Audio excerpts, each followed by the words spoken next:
5 जुगाड़ू बहू के ससुराल की पहली शादी। पायल को तैयार करके उसे हॉल में लाया जाता है। पायल चाय नाश्ते की ट्रे लेकर वहां जाती है जहां लड़के वाले उसका इंतजार कर रहे थे। लीजिए आप नाश्ता कीजिए, हमारी बेटी पायल ने सब अपने हाथों से बनाया है। खाना तो बहुत स्वादिष्ट है। हाँ। और लड़की भी बहुत सुंदर है। बहन जी हमें तो रिश्ता मंजूर है। तो बहन जी हमारी तरफ से भी रिश्ता पक्का।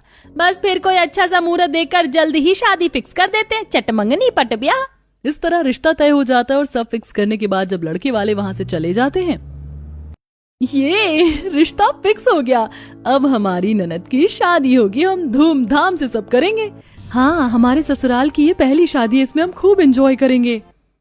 हाँ दीदी बहुत मजा आने वाला है, हमें अभी से ही तैयारियां शुरू करनी होंगी। हाँ, कोई कमी नहीं रहनी चाहिए हमारी नंद की शादी में। मेरी शादी के लिए मुझसे ज्यादा एक्साइटेड तो आप सब लग रही हैं, कुछ ज्यादा ही खुश हो रही हैं आप। हाँ तो खुश कैसे नहीं होंगे, हमारी प्यारी नंद की शादी जो है और ये हमारे ससुराल की पहली शादी भी है, तो इसमें हम कोई कसर नहीं छोड़ेंगी और हम खूब धमाल करेंगे। 5 भाभियां शादी के लिए बहुत खुश थी और उसकी प्लानिंग कर रही थी। तभी उनकी नजर अपनी सास पर पड़ती है जो थोड़ी उदास थी। क्या बात है मम्मी जी, कोई परेशानी है? हाँ, शादी बरसात के मौसम में फिक्स हुई और बारिश का मौसम है तो कुछ ना कुछ परेशानी तो जरूर लाएगा। अरे तो क्या हुआ मम्मी जी, एक बारिश ही तो है, इसमें इतना परेशान होने वाली क्या बात है, हम है ना, चिंता मत कीजिए, हम सब संभाल लेंगे। बस उसी दिन से घर में शादी की तैयारियां होनी शुरू हो जाती हैं। घर में खुशी का माहौल छाया हुआ था। सबसे ज्यादा खुशी तो 5 बहुओं को ही हो रही थी कि एक दिन चलिए आज हम शॉपिंग करने चलते हैं। पायल के लिए बहुत सारे कपड़े भी तो खरीदने हैं, उसकी शादी का लहंगा भी लाना है। सिर्फ कपड़े ही नहीं, बहुत सारा सामान खरीदना है, मैंने सारी लिस्ट बना ली है। हाँ ठीक है, जब लिस्ट तैयार हो गई है तो चलो सामान ले ही आते हैं। तीनों सास बहुएं शॉपिंग करने जाती हैं, लेकिन जब वो वापस घर लौट रही थी तब बहुत तेज बारिश हो जाती है, जिसकी वजह से घर आते आते सब पूरी तरह भीग जाते हैं। देखा, मैंने कहा था ना, बारिश में शादी करना बिल्कुल आसान नहीं। कोई बात नहीं मम्मी जी, इसमें परेशानी की क्या बात है, शादी के साथ साथ हम बारिश का भी मजा ले लेंगे। दिन गुजरते हैं और शादी का दिन नजदीक आ रहा था। एक दिन, पायल चलो हम तुम्हारा लहंगा ले आते हैं, अब तक तो सिल भी गया होगा। हाँ भाभी चलो चलते हैं, मैं भी तो देखूं मेरा लहंगा कैसा बना है। हाँ चलो। दोनों ननद भाभी दर्जी के पास जाती हैं और वहां से लहंगा लेने के बाद मार्केट का सारा काम खत्म करके शाम को घर वापस लौटती हैं। फिर अगले दिन जब पायल लहंगा ट्राई करती है, लेकिन उसे लहंगा आता ही नहीं क्योंकि उसका साइज छोटा था। भाभी मुझे तो ये लहंगा आ ही नहीं रहा है, ये लहंगा तो छोटा है, अब मैं क्या करूंगी भाभी। क्या कहा, लहंगा छोटा है? लेकिन ऐसा कैसे हो सकता है, हमने तो टेलर को सही नाप दिया था। सब टेलर की गलती है, हमें अभी उसके पास जाना चाहिए और अभी इस लहंगे को ठीक करवा कर आते हैं। हाँ, और उस टेलर को अच्छे से सुना कर भी आना, ऐसे कैसे इतनी बड़ी लापरवाही कर सकता है वो। पायल और उसकी भाभियां जब टेलर की दुकान पर जाती हैं तो वहां जाकर उन्हें पता चलता है कि टेलर तो वहां है ही नहीं, वो किसी काम से दूसरे शहर गया और कुछ दिन बाद ही लौटेगा। भाभी अब मैं क्या करूंगी, 3 दिन बाद ही मेरी शादी है, अब तो कुछ नहीं हो सकता, इतनी जल्दी लहंगा ठीक कैसे होगा, सब खराब हो गया भाभी। पायल तुम शांत हो जाओ, कुछ खराब नहीं हुआ है। हाँ हम कुछ जुगाड़ करते हैं और तुम्हारा लहंगा ठीक करते हैं। सभी घर वापस आ जाते हैं और पायल की 5 भाभियां उस लहंगे को ठीक करने में लग जाती हैं। वो एक्स्ट्रा कपड़ा और कुछ सुंदर फूल लेकर उस मटेरियल से लहंगे का कपड़ा बढ़ाकर उसे ठीक कर देती हैं। वाह भाभी, आप सबने तो कमाल कर दिया, देखो तो अब ये लहंगा मुझे कितना अच्छी तरह से फिट हो रहा है, सच में आप लोग तो बिल्कुल कमाल हो। हमने कहा था ना कि हम सब ठीक कर देंगे। हाँ भाभी, नहीं तो मुझे तो बहुत टेंशन हो रही थी। तुम्हारी जुगाड़ू भाभियों के रहते तुम्हें टेंशन लेने की कोई जरूरत नहीं है। हाँ, हम जुगाड़ करके कुछ भी सही कर सकते हैं। हाँ भाभी, क्योंकि आप सब बेस्ट हो। अब शादी का दिन बस नजदीक आ ही रहा था। पहले हल्दी फंक्शन हुआ, उसके बाद मेहंदी फंक्शन था, लेकिन उस दिन फिर से एक प्रॉब्लम हो गई। अब तक मेहंदी वाली क्यों नहीं आई? तभी वहां विमला आती है। मेहंदी वाली आज नहीं आ पाएगी क्योंकि उसकी तबीयत ठीक नहीं है। क्या? अगर वो नहीं आएगी तो मुझे मेहंदी कैसे लगेगी? लेकिन उसने हमें एंड टाइम पर ही क्यों बताया, पहले क्यों नहीं बताया? उसने मुझे शाम को फोन किया था, लेकिन मैं काम में बिजी थी इसलिए बात नहीं कर पाई। तो अब हम क्या करेंगे? मेरे पास एक मेहंदी वाली का नंबर है, मैं उससे बात करके पूछती हूँ। रितु उस मेहंदी वाली को कॉल करती है और उससे बात करने के बाद, क्या हुआ भाभी, क्या कुछ बात बनी? नहीं, आज उसकी कहीं और बुकिंग है, वो आज नहीं आ सकती। अब क्या करें, ऐसे तो मेहंदी का फंक्शन हो ही नहीं पाएगा। अरे ऐसे कैसे नहीं हो पाएगा, हम है ना तुम्हारी जुगाड़ू भाभियां, हम किसी से कम थोड़ी हैं। हम अभी कुछ तिगड़म करते हैं। हाँ, इतना काम तो हमें भी करना आता है, तुम चिंता मत करो, हम अभी अपने जुगाड़ से तुम्हें सुंदर सी मेहंदी लगाएंगे। बस फिर पायल की पांचों भाभियां जुगाड़ करके सुंदर से मेहंदी का डिजाइन बनाती हैं और इस तरह उसका मेहंदी का फंक्शन भी अच्छे से पूरा हो जाता है। अगले दिन पायल की शादी थी और पायल लहंगा पहनकर तैयार होकर अपने कमरे में परेशान बैठी थी। भाभी, हाँ सुबह से इतनी तेज बारिश हो रही है, मेरी मेकअप आर्टिस्ट जाम में फंस गई, अब मैं क्या करूं? उसे आने में न जाने कितनी देर लगेगी। पायल, तुम अपनी शादी वाले दिन रो रही हो? हमारे होते हुए तुम रो कैसे सकती हो? तुम्हें पता है ना, हम तुम्हारी जुगाड़ू भाभी हैं, हम किसी भी चीज में जुगाड़ करके उसका सोल्यूशन निकाल सकते हैं। लगता है तुम्हें हम पर भरोसा नहीं। ऐसा नहीं है भाभी। अगर ऐसा नहीं है तो एक काम करते हैं, हम अभी एक जुगाड़ करके सब ठीक करते हैं। इसमें तो मैं एक्सपर्ट हूँ, देखना, हम तुम्हें ऐसे सजाएंगी कि सब देखते रह जाएंगे। पायल की सभी भाभियां मिलकर उसका सुंदर सा मेकअप कर देती हैं, जिसके बाद पायल बहुत खुश हो जाती है। लेकिन प्रॉब्लम अभी यहाँ खत्म नहीं हुई थी। छत पर हलवाई टेंट लगाकर खाना बना रहे थे। तेज आंधी और बारिश की वजह से खाने में पानी चला गया था, जिससे खाना खराब हो गया। अब हम क्या करेंगे, बारात भी आने वाली, सारा खाना खराब हो गया। हाँ, और सब मेहमान भी आ गए हैं, लेकिन खाना ही नहीं है। ऐसी हालत देखकर सभी बहुएं फिर से तैयार होती हैं और इस बार खाने का मोर्चा संभालती हैं। मम्मी जी, पापा जी, आप दोनों फिक्र छोड़िए और देखिए कि आपकी पांचों जुगाड़ू बहुएं कैसे इस समस्या को उखाड़ फेंकती हैं। हाँ, आप दोनों बस देखते जाइए। बिना कोई देरी किए सभी रसोई में जाती हैं और जल्दी जल्दी खाना बनाना शुरू करती हैं। जल्दी जल्दी सब मेज लगाओ और उस पर खाना रखना शुरू करो, हमारे पास ज्यादा समय नहीं है। इस तरह पांचों बहुएं जल्दी से ढेर सारे पकवान बनाती हैं और मेहमानों के लिए खाना लगाया जाता है। सच में बहुओं, तुमने तो कमाल कर दिया। इस बार फिर से तुमने हमारी नाक कटने से बचा ली। हाँ, मेरी पांचों बहुएं कमाल की हैं। कितनी भी बुरी परिस्थिति क्यों ना हो, जुगाड़ लगाकर उसे सही कर देती हैं। थोड़ी देर बाद जब दुल्हन के फेरे हो रहे थे, अब सब अच्छे से हो जाए बस। लेकिन इतनी आसानी से कहाँ सब सही होने वाला था। फिर से एक और समस्या ने दस्तक दी। बेटा, अब हम क्या करें? पायल की डोली जो ला रहे थे, रास्ते में उनसे डोली गिर गई और वो टूट गई। क्या? मम्मी जी, आप बाकी सब संभालिए, तब तक हम अपने जुगाड़ से डोली तैयार करके लाती हैं। हाँ, आखिर हमारा जुगाड़ कब काम आएगा। चलो जुगाड़ू क्वींस, हम अपना काम शुरू करते हैं। बस बिना कुछ देरी किए पांचों बहुएं फिर से अपने जुगाड़ में लग जाती हैं। उन्होंने बहुत सारी लकड़ियां इकट्ठा की और उसकी मदद से डोली बनाना शुरू किया। डोली बनने के बाद, चलो शुक्र है डोली तो बन गई, अब हम जल्दी से इसे अच्छे से सजा देते हैं। हाँ, पेंट करके हम इसे फूलों से सजाएंगे। सभी ने डोली पर पेंट किया और उसे अलग अलग तरह के फूलों से सजाकर तैयार कर दिया। डोली तैयार होने के बाद उनकी ये समस्या भी हल हो गई। सच में तुम सबने तो एक बार फिर से कमाल कर दिया। कुछ भी हो, मेरी जुगाड़ू बहुएं सबसे बेस्ट हैं। इस तरह जुगाड़ू बहुओं ने अपना जुगाड़ से अपनी ननद की शादी अच्छे से करवाई और शादी के बाद डोली तैयार करके खुशी खुशी अपनी नंद को उसमें विदा किया। तुझे पता है, एक जगह से मॉडलिंग का ऑफर आया था मुझे, पर उसी दिन मेरी शादी है, तो मैंने अपना पहला ऑफर खुद मना कर दिया। वैसे देख, मैंने 4-5 वेस्टर्न ड्रेस ली है अपने लिए। शादी के बाद पुरानी ड्रेस छोड़ना पहनूंगी मैं तो कहती हूँ कि तू भी 1-2 ले ले वेस्टर्न ड्रेस। घर में ना सही, पर बाहर घूमने जाएगी तब पहन लेना। अरे यार नहीं, तू तो जानती है ना, मुझे ऐसे मॉडर्न कपड़े पहनना पसंद नहीं। बहाने बनाना बंद कर। बहुत अच्छे से जानती हूँ तेरा भी मन करता होगा, पर तेरी जो अरेंज मैरिज है, तुझे डर है कि तेरी सास तुझे ऐसे कपड़े पहनने दे या ना दे, इसलिए लव मैरिज बेस्ट होती है। मैं तो तुझे समझाती थी कि लव मैरिज कर ले। लव मैरिज करती तो मेरी तरह शादी के बाद भी ऐसे कपड़े पहन पाती। अब कुछ दिन में दोनों दोस्त ड्रेस लेकर अपने अपने घर आती हैं। इसी तरह कुछ दिन बीत जाते हैं और शादी से कुछ दिन पहले सिमरन आरती को अपने घर बुलाती है और उसके सामने अपनी कुछ मॉडर्न ड्रेस रखकर उससे बोलती है, देख, सास तो सास होती है और सास अपनी बहू को मॉडर्न कपड़े नहीं पहनने देती, इसलिए तू मेरी कुछ ड्रेस रख ले। जब पति के साथ घूमने जाएगी तो ये कपड़े पहन लेना।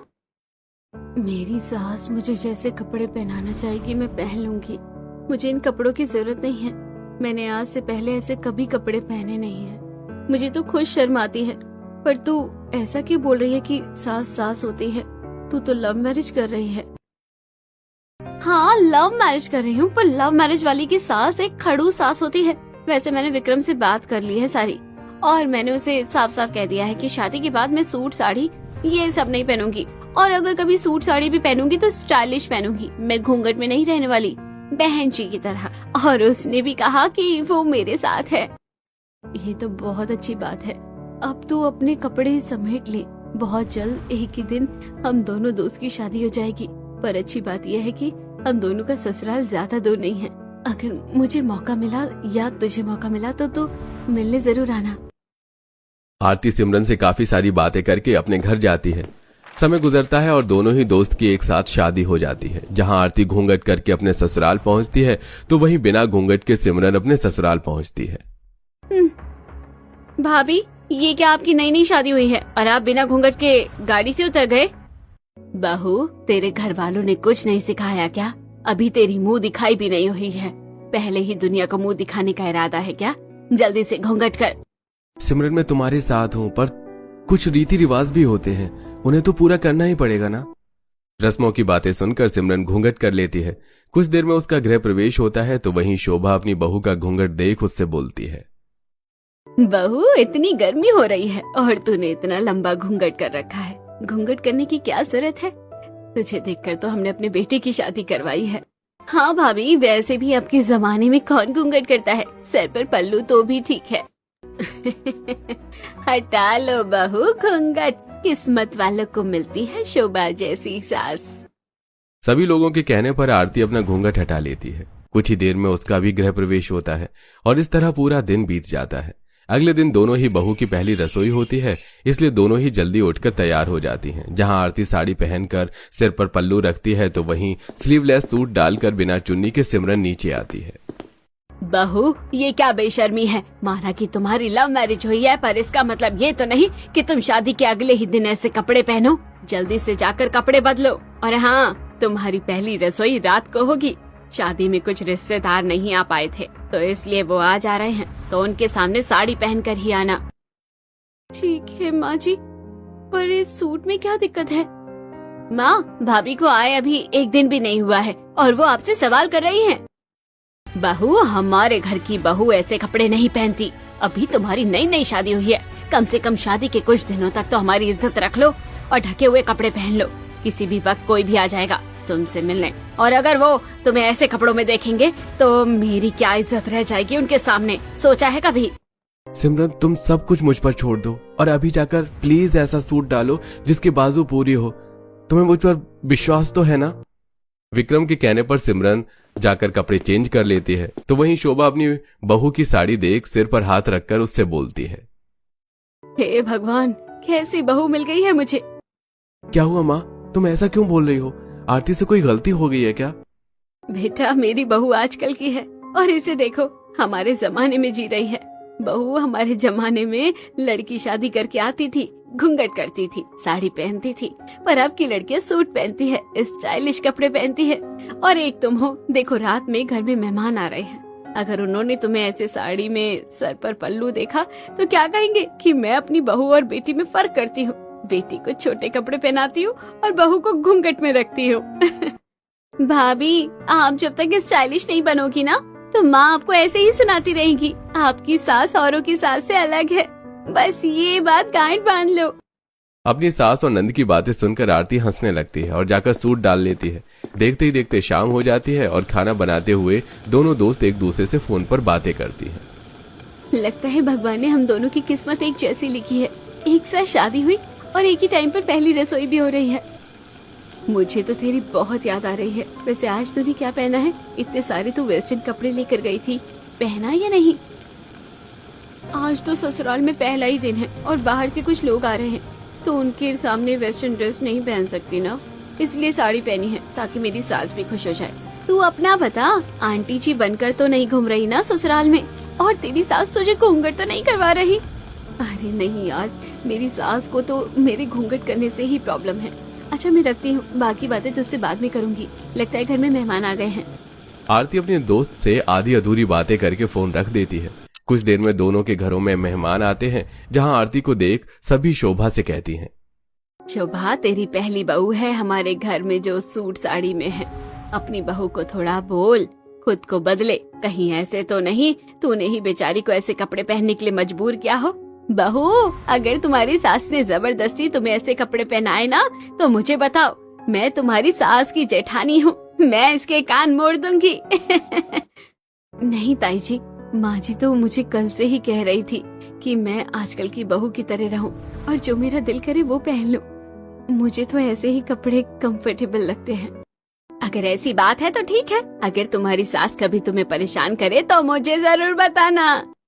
जहां ससुराल में आते ही आरती को काफी सारी खुशियां मिलती हैं, तो वहीं जब साड़ी पहनकर बिना सिर पर पल्लू रखे सिमरन मेहमानों को खाना परोसती है तो शांति की जेठानी शांति को ताने कसती है। शांति, पर जो भी कहो, तुम बड़ी मॉडर्न हो गई हो। आज तक हमारे खानदान में किसी की लव मैरिज नहीं हुई, पर तुमने तो अपने बेटे की लव मैरिज भी करवा दी और बहू को स्टाइलिश साड़ी पहनने की भी मंजूरी दे दी।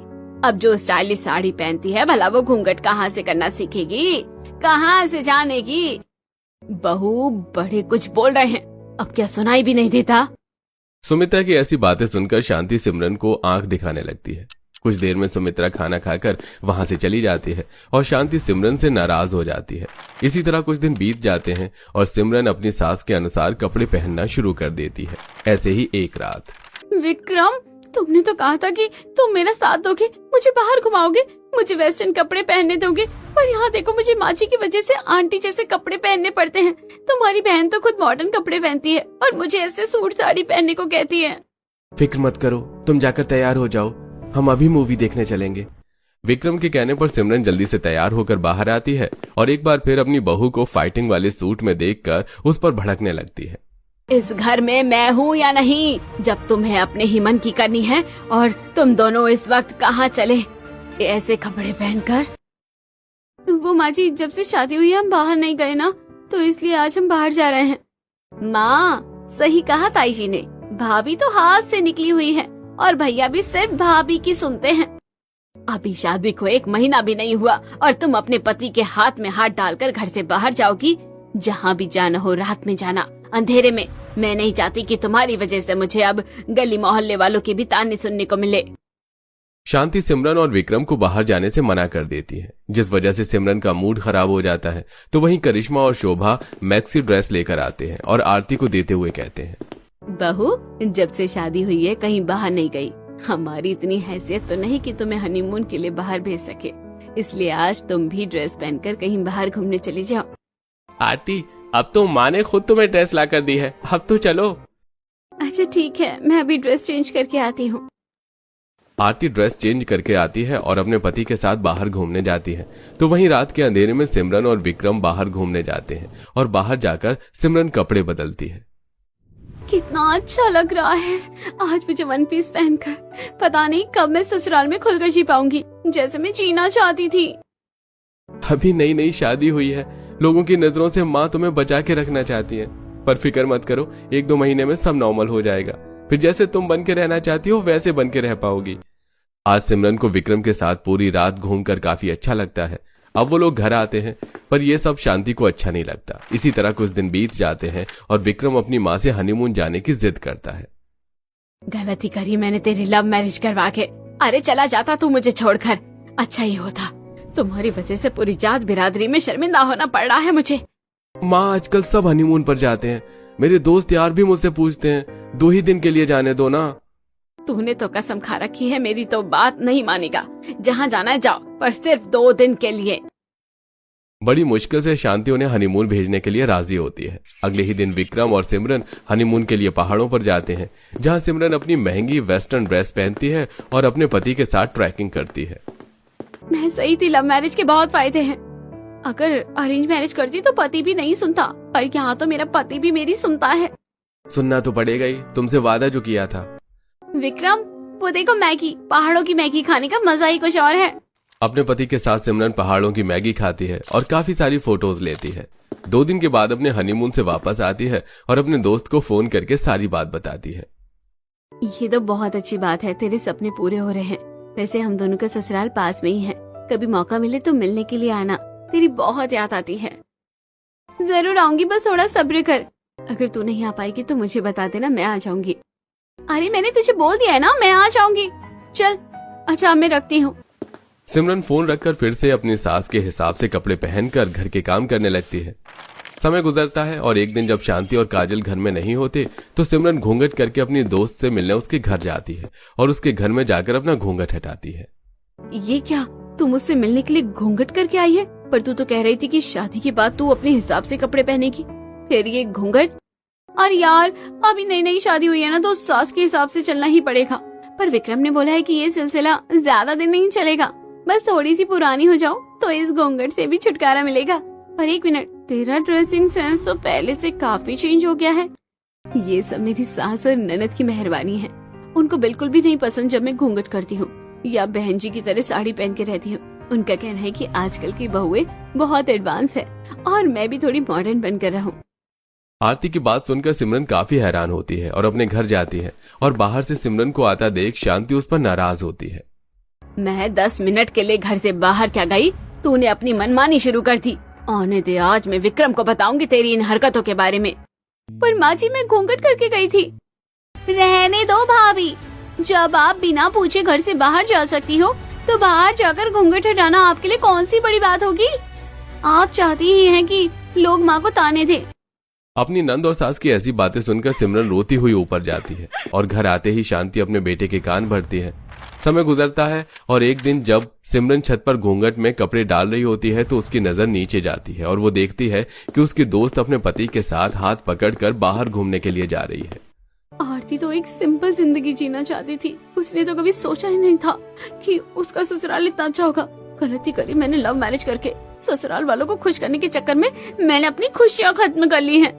अपनी दोस्त को खुश और एक आजाद जिंदगी जीता देख सिमरन को काफी बुरा लगता है। ऐसे ही एक रात, विक्रम, और कब तक मुझे बहन जी की तरह साड़ी पहनना होगा, घूंघट में रहना होगा? माँ जी तो मुझे घर से बाहर भी नहीं जाने देती। तुमने मुझसे वादा किया था कि मैं अपने हिसाब से कपड़े पहन सकती हूँ, जिंदगी जी सकती हूँ, पर यहाँ तो कुछ ऐसा ही नहीं हो रहा है। सिमरन, तुम क्या चाहती हो कि मैं तुम्हारी वजह से माँ से लड़ूं? हमारे घर के जो रीति रिवाज हैं वो तुम्हें अपनाने ही पड़ेंगे। शादी के बाद हर किसी को कॉम्प्रोमाइज करना पड़ता है, तुम्हें भी करना होगा। विक्रम अपने सारे वादे भूल जाता है और उल्टा सिमरन को ही सुनाना शुरू कर देता है। समय गुजरता है और एक दिन कमरे में बैठकर सिमरन फोन चला रही होती है और वो देखती है कि उसकी दोस्त ने अपने पति के साथ मॉडर्न कपड़े में फोटो डाली है। ये देख वो अपने हनीमून की फोटो देखने लगती है और कुछ फोटो अपलोड कर देती है। फोटो अपलोड करने के 1 घंटे बाद शांति की जेठानी शांति को फोन करती है। शांति, मुझे लगा था कि सिर्फ तुमने अपनी बहू को घर में छूट दे रखी है, पर मैं ये नहीं जानती थी कि तुमने अपनी बहू को इतनी छूट दे रखी है कि वो बाहर ऐसे छोटे कपड़े पहनती है और अपने पति के साथ ऐसे फोटो सोशल मीडिया पर अपलोड कर रही है।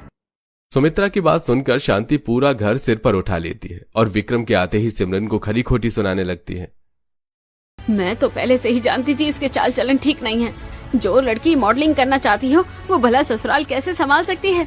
इसने तो हमारी इज्जत की धज्जियां उड़ा रखी है। कैसी फोटो सोशल मीडिया पर अपलोड की है इसने। लोग मुझे फोन करके बोल रहे हैं, बता अब तू हमारी इज्जत क्या रही। विक्रम, सुन क्या रहे हो? माँ को बताओ कि मैंने तुम्हारे साथ ही फोटो डाली है और इसमें गलत क्या है?